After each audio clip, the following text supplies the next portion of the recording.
السلام علیکم، TV today podcast میں آپ سب کو ویلکم کہتے ہیں. میں ہوں آپ کی ہوسٹ نور امان اللہ.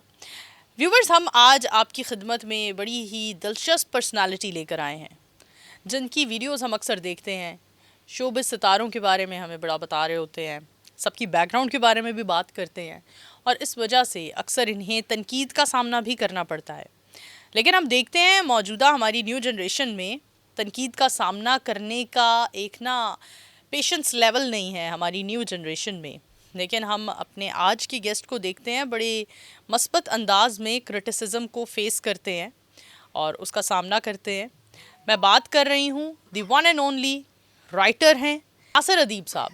السلام علیکم سر، کیسے ہیں آپ؟ وعلیکم السلام. میں بالکل ٹھیک ہوں الحمدللہ. آپ کیسی ہیں؟ الحمدللہ.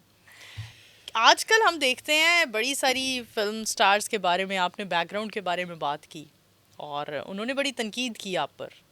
تنقید نہیں کی بلکہ باقاعدہ حملہ کیا اور ایک دم بچھاڑ ہوگی میرے اوپر. ہاں. ایک طرف سے نہیں، پتہ نہیں کہاں سے. تو پھر اینڈ یہ ہوا کہ میں نے سوری کر لیا. اپنی زندگی کا پہلا سچ تھا جس پر سوری کرنا پڑا. ٹھیک ہے. تو ضمیر پہ کوئی بوجھ نہیں ہے کیونکہ میں نے کوئی غلط نہیں کیا، نہ میں نے دانستہ کیا. ایک ہوتا ہے نا جب آپ کوئی بات کر رہے ہوتے ہیں تو آپ کا ایم یا آپ کا مائنڈ سیٹ یہ ہوتا ہے کہ میں نے اس پرسنالٹی کے بارے میں یہ بات کرنی ہے، اس کو کرش کرنا ہے یا میں نے اس کو ڈیگریڈ کرنا ہے. ٹھیک ہے.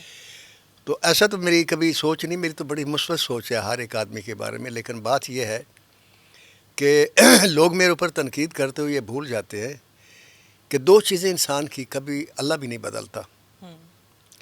ایک انسان کا ماضی نہیں بدلتا اور ایک انسان کا باپ نہیں بدلتا. آپ دیکھیں ایک صحابی ہیں حضور نبی کریم صلی اللہ علیہ وسلم کے اور کاتب وحی بھی ہیں اور بڑے فقیہ بھی ہیں. ان کا نام ہے حضرت اکرمہ رضی اللہ تعالیٰ عنہ.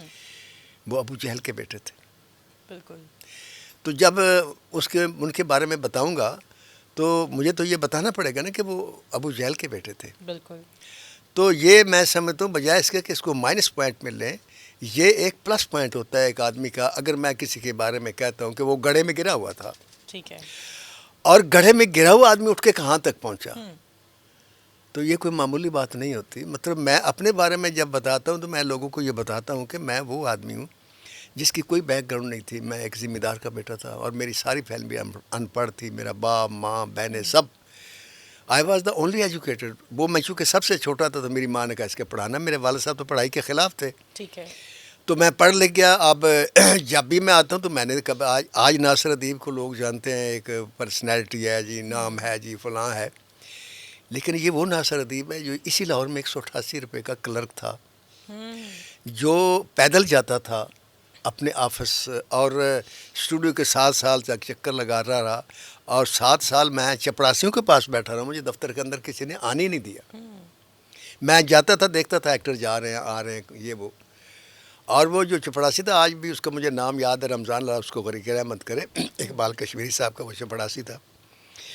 میرا دوست تھا. تو وہ میں نے سارا دن بیٹھے رہنے شوق میں کہ کوئی نہ تو کوئی تو کبھی مجھے بلائے گا کہ کہانی سنا دو. تو وہ میری خدمت ایسے کرتا تھا کہ اقبال کشمیری صاحب نے کہا ایک سیٹ چائے لے کر آؤ.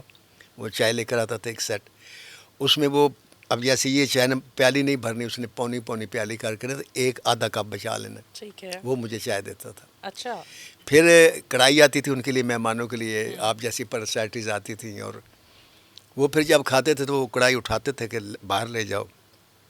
وہ جب آتی تھی میں اس کڑھائی کو دیکھتا تھا، اس میں کچھ گریوی بچی ہوتی تھی، کچھ ہڈیاں بچی ہوتی تھی، کچھ لوگوں نے آدھا نان کھا کے اس میں پھینکا ہوا ہوتا تھا. تو وہ کھاتا تھا تو اس کے ساتھ میں بھی کھاتا تھا. ٹھیک ہے.